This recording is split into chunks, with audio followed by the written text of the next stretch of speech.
সাম্প্রতিক ভারত পাকিস্তান সংঘাতে 5টির মতো যুদ্ধবিমান ভূপাতিত হয়েছে বলে জানিয়েছেন যুক্তরাষ্ট্রের প্রেসিডেন্ট ডোনাল্ড ট্রাম্প। গত মে মাসে যুদ্ধবিরতি প্রতিষ্ঠার মধ্য দিয়ে ওই সংঘাতের অবসান ঘটে। যুদ্ধবিরতি প্রতিষ্ঠার পেছনে তার দেশের কৃতিত্ব দাবি করেন মার্কিন প্রেসিডেন্ট।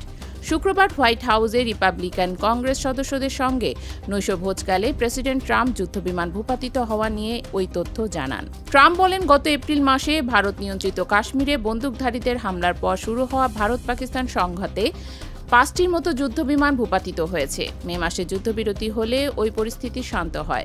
তবে ভারত নাকি পাকিস্তান কোনো পক্ষের যুদ্ধবিমান ভূপাতিত হয়েছে তা উল্লেখ করেননি ট্রাম্প। পাকিস্তান দাবি করেছে তারা সংঘাতের সময় ভারতের 5টি যুদ্ধবিমান গুলি করে ভূপাতিত করেছে। ভারতের দাবি তারা পাকিস্তানের কয়েকটি যুদ্ধবিমান ভূপাতিত করেছে।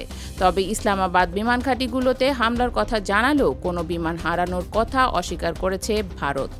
এর আগে ভারত নিয়ন্ত্রিত কাশ্মীরে এপ্রিলের হামলায় 26 জন নিহত হন। এরপর থেকে দুই দেশের মধ্যে উত্তেজনা বাড়তে থাকে, যা পরে সংঘাতের রূপ নেয়।